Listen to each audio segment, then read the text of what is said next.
વડોદરા શહેર નજીકના કોયલી પાસેની ઘટના સામે આવી છે। રાકેશ ભૂપેન્દ્રભાઈ પટેલના મકાને જમીન સંપાદન જમીન સંપાદનના વળતર માટેની માંગ કરી જમીન ખાલી કરવા જતા મહિલા કૂવામાં કૂદી ગઈ।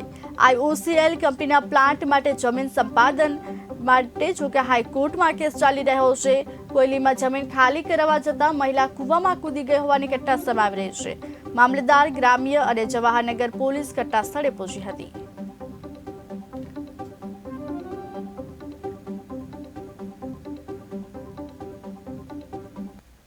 સર્વે નંબર છે જેનું IOCLના પ્લાન્ટ એક્સપાન્શનમાં સંપાદન થઈ ચૂકેલું છે, એનો કબજો લેવાનો છે। એ તો કબજો નથી આપવો, બીજું કંઈ નહીં। અંદર લીગલી પેમેન્ટ છે, એમની 7 ફેમિલી મેમ્બર આપો પરમિશન, એ લોકોને કન્સેશન બેઝ પર IOCLના પ્લાન્ટ એક્સપાન્શનમાં એનું સંપાદન થઈ ગયું છે ને ઓર્ડર થઈ ગયું છે। એ સંપાદન સંસ્થાને ખબર ના, એ સંપાદન સંસ્થાને ખબર હોય, એ મને આઈડિયા નથી।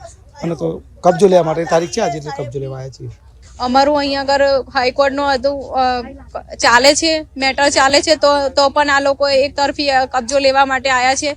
એના માટે અમે ના પાડી છે, અમે કે અમારો ઓર્ડરનો જે પણ જવાબ આવે એની રાહ જુઓ, પણ એ લોકો કંઈ એ કરવા તૈયાર નથી। અમારો આ ધંધો ચાલે છે, આના પર અમારું ગુજરાન ચાલે છે, અને અમે અમારા આના કેટલા પૈસા એમાઉન્ટ નક્કી કરી છે એનો અમે રિપોર્ટ પણ 1 મહિના પહેલા અગાઉ માગ્યો છે, એ રિપોર્ટ પણ આપવા તૈયાર નથી। અને મને એવું કહે છે કે ફેમિલીનું આ સંમતિ લઈ લો, પણ તમે એકવાર રિપોર્ટ તો આલો કે ઘરના કેટલા છે, સર્વિસ સ્ટેશનના કેટલા, રૂમોના કેટલા પેમેન્ટ છે, તો અમે એ રીતે સંમતિ લઈએ ને। અમે એના માટે તો અમારા ફેમિલી પાસેથી MOU પણ લખાયેલું છે, તે સરને અમે રજૂઆત કરી કે આમાં એ પ્રમાણે અમને પેમેન્ટ આપો તો અમે ખાલી કરી દઈએ।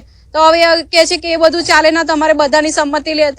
અગાઉ પણ એ લોકો અમે બધાએ અલગ અલગથી જ એમાઉન્ટ લઈને નક્કી કરેલું હતું, એ પ્રમાણે એમાઉન્ટ હોય અલગ અલગથી લીધેલી। તો અમારા ધંધાનું ને એનું અમે એમાઉન્ટ લખાયેલી છે, અને એ રીતે અમે અલગથી લેવા માંગીએ છીએ। તો હવે સાહેબ એવું કહે છે સંમતિ આપો, અને એક તરફી એકદમ જ કાલે એકદમ ઓર્ડર કરે છે કે આ ખાલી કરી દે। એકદમ કેવી રીતે અમે ખાલી કરીએ? અને અમારા હાઈકોર્ટની મેટર ચાલે છે, અને 27/3 તારીખ પડી છે। જમીન સંપાદન થઈ ગઈ છે, એનો એવોર્ડ પણ જાહેર થઈ ગયો છે, તો એવોર્ડ પ્રમાણે અમારું સર્વિસ સ્ટેશનનું મૂલ્યાંકનમાં રહી ગયું હતું, એનો રિપોર્ટ એ લોકો અત્યારે અમને કરી ગયા છે, પણ હજુ એની એમાઉન્ટ શું છે એ પણ હજુ અમને જણાવવામાં આવી નથી।